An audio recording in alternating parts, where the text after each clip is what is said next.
Good morning to everyone and welcome to my channel, and it's me again, ang inyong chismosong Kaal the Vlogger. Gusto ko munang magpasalamat sa inyong lahat sa mga walang sawa na tumatangkilik, nanonood, sumusuport at sumusubaybay ng mga content ko here on my YouTube channel. So wag ninyong babaktawan o lalaktawan tong ating content ngayong araw.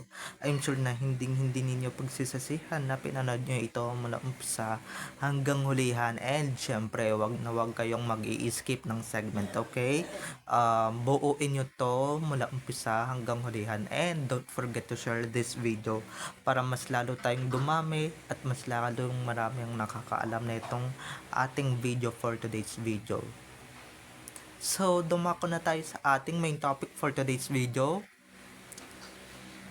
Sino kayang netizen to na dumalo ng event, and syempre dumalo ng at present sa event, at biglang tumango si Alden, guys, nang sinabing malaki ni Junakis nila ni Min. So ito na guys, watch this.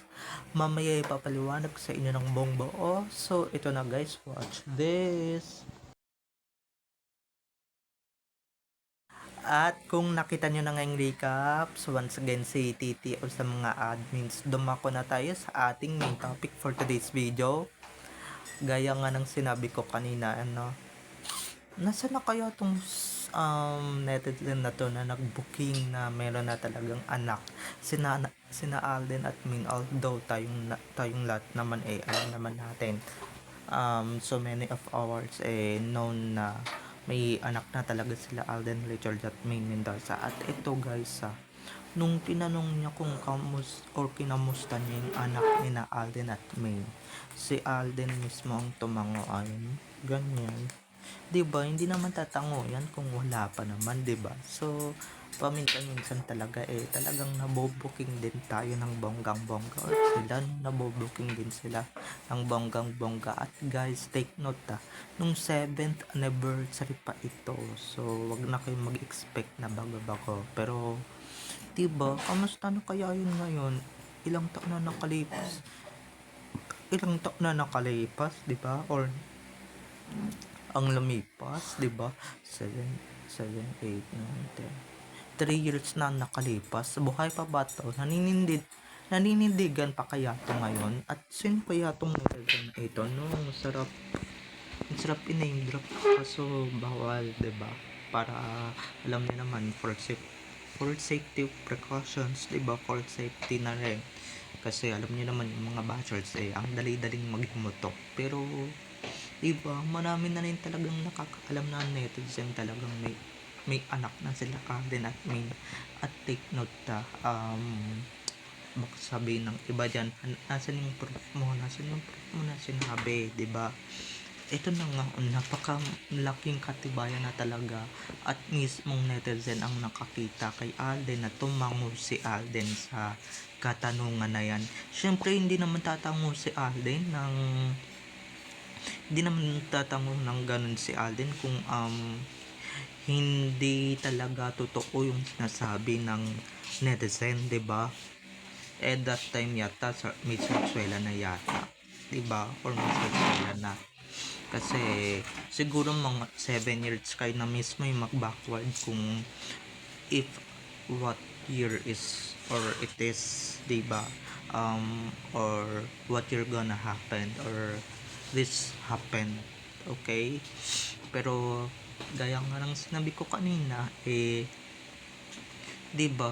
Siguro naman buhay pa tong netizen na to, at hindi siya naniniwala sa mga bashing na kumakalat dito sa social media. Kaya 'di ba, ganyan talaga yung mga netizen. Minsan talaga yung mga true-blooded ADN, talagang minsan talaga sila talaga yung nagtatanong ng bonggang-bongga to about Alden at May, kung may anak na sila, kamusta na yung anak nila, 'di ba? At ako, hindi sinungaling yung mga ADN, okay? Hindi sinungaling yung buong Aldab Nation, ang buong fandom, 'di ba? Yung mga bashers diyan, tigil-tigilan niyo na yung hit ninyo ng masamang gamot, 'di ba? Tigil-tigilan niyo na yung kakabisyo ninyo dahil hindi healthy 'yan. Pero 'di ba, sabog at lusaw na naman dito yung mga basher na 'to. Siyempre, hindi nila matanggap talaga na may anak sila Alden at Maine at lalong-lalo na ngayon kung kinamusta ba naman ng isang netizen yung anak ni na Alden at Maine, 'di ba? And siyempre, kahit hindi pa ipakita sa public yung mga anak ni na Alden at Maine, maraming nakakaalam at mas mabuti pa talagang hindi na talaga ipakita sa public yung anak ni na Alden at Maine kasi nga magkakagulo guys, gulo lang talaga, 'di ba? Gulo lang ang hatid, gulo lang ang dulot, 'di ba? Lalong-lalo na sa mga basher na kepopoot, 'di ba? Pag eto nalaman ng mga yan, nako for sure iinit na naman yung mga tumbong nila. Pero 'di ba yung netizen na mismo na yan na dumalo ng event at syempre yung tinanguan ni Alden Richards, yan talagang magpapatotoo na may talagang anak na sila Alden at Maine at hindi gawa-gawa lamang at hindi istorya, okay? Baka ihukay nyo naman yung kaliserye yung tinanong ng netizen na ito, 'di ba? Yung tinapik na to ng netizen wala nang kinalalaman sa KS or sa kaliserye, 'di ba? Wala na talagang kinalalaman or wala na talagang kinalalaman, 'di ba? Out of the topic na, out of the kaliserye topic na talaga. Kaya wag niyo nang buhayin yung bangkay, okay? Pero itong, 'di ba? Doon natin malalaman talaga kasi yung Alden Richards na nakikita ninyo is pang on cam lang. Siguro yung tumango na yun is si Richard Falkerson Jr. at may asawa na at may mga anak, 'di ba? So doon pa lang mga ka-ADN, napakalinaw na ebidensya at resibo talaga na matagal nang may anak sina Alden at May, 'di ba? Eto 7 years ago siguro, 'di ba? Kung maraming mga netizens at maraming mga followers, maraming mga fans ng Aldab ang umattend, ay nako, talagang malulokot sila dyan sa nalaman ng ating kapwa netizen, 'di ba? Diyan sila malulokat, diyan maha-high blood yung mga basher. Siguro no, eto no, napakaganda na isip ko lang talaga kanina habang nagsasalita ako dito. No, what if kaya kung if present yung mga basher dyan at sila mismo yung nagtanong kay Alden ng ganyan, di mapapahiya sila, 'di ba? Di mga kawalangyaan nila mababasag ni Alden, 'di ba? Pero talagang yung ano ba tawag dito? Yung netizen na yan, hindi ko na lang talaga siya in-name drop kasi nga baka mamaya mapupog siya ng mga basher, pero parang hindi ko rin naman talaga kilala itong netizen na to dahil halos karamihan sa ADN is kilala ko na dahil yung iba fans ko dito sa social media. Pero yun na nga yung sinasabi ko, 'di ba? Kung sino ka man, sana ngayong 2026 buhay ka pa rin hanggang ngayon, and syempre patuloy pa rin sa paniniwala diyan sa mag-asawang Alden at Maine, 'di ba? At sana hindi ka naniniwala sa mga bashing sa mga Armin, siguro, 'di ba? Ang cute lang talaga ng mga ADN na talagang may paninindigan at tapang talaga na hindi kayang higitan ng iba, 'di ba? Yan talaga yung atapang at taon na wala siyang pakialam kahit na mabash siya, 'di ba? Kahit na mabash siya or kahit na ano pa yung sabihin ng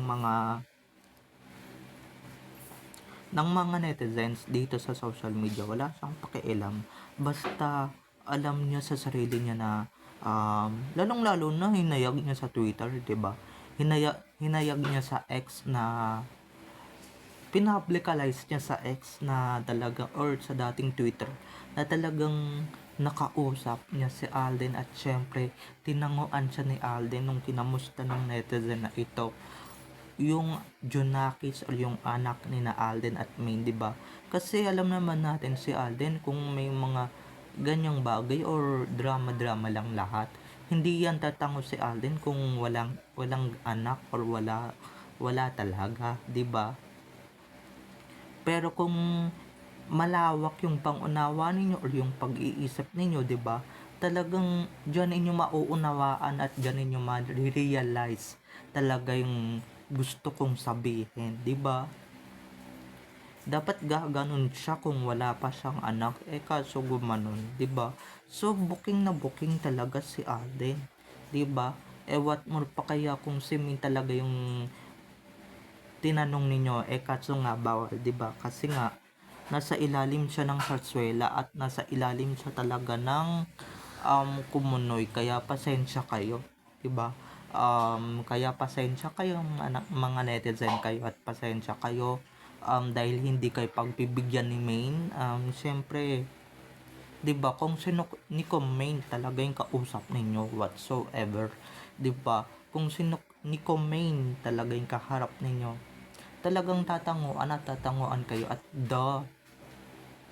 hindi nyo na kailangan din ng violation or validation kay Main. Dahil si Main pa lang, 'di ba? Nakita nyo ng magbuntis, nakita nyo ng 'di ba? Nakita nyo ng anak, lalong-lalo na yung mga ka-ADN natin na kababayan ni Main sa Bulacan. Ay, nako po, Diyos ko. Dito sa Bulacan, ay maraming alam yan, maraming mga alam yang mga netizens na yan. Kaya wala silang kaapog-apog, 'di ba? Wala silang pakialam na kahit na mabash sila, 'di ba? Wala silang pakialam kung ano yung gustong sabihin ng mga walang yang netizens dito sa social media, 'di ba? Wala silang pakialam kung i-bash man siya ng i-bash ng mga walang yang yan. Wala siyang pakialam kung palabasin na nasisiraan siya ng bait or nasisiraan siya ng ulo, 'di ba? Basta ang importante diyan guys is inihayag niya or inilabas niya talaga sa SOCMED, 'di ba? Ganyan talaga dapat ipakalat, ganyan talaga dapat i-publicize at syempre ano na yan, i-public na yan, 'di ba? Yung mga nalalaman natin.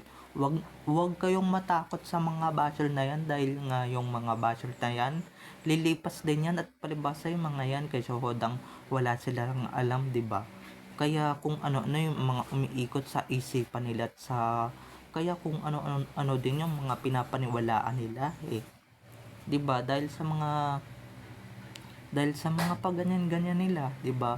Dahil sa mga kawalangyaan nila, 'di ba? Pero wala tayong magagawa kung ganyan talaga sila kawalangya, 'di ba? Pero huwag tayong mag-a-adjust sa mga 'yan, 'di ba? Anong pakialam namin kung hindi kayo maniwala, 'di ba? We're not forcing you to believe us, 'di ba? If ano man yung kung ano man yung pinapaniwalaan namin, sa amin na lang yun, di ba? Hindi naman namin kayo pinipilit na paniwalaan lahat ng mga bagay-bagay na sinasabi namin. Okay, kanya-kanya tayo dito. So, bye-bye na mga ka-ADN. I love you all. Have a nice day. Keep safe and God bless everyone. Don't forget to subscribe to my YouTube channel and syempre, don't forget to click the notification bell para pag nag-upload ako, kayo agad ang unang-unang manonotify sa aking mga susunod pang i-upload na mga videos. Okay, so bye-bye na mga ka-ADN. I love you all. Have a nice day. Keep safe. And God bless everyone. Bye-bye. I love you all. Enjoy watching everyone. Bye-bye.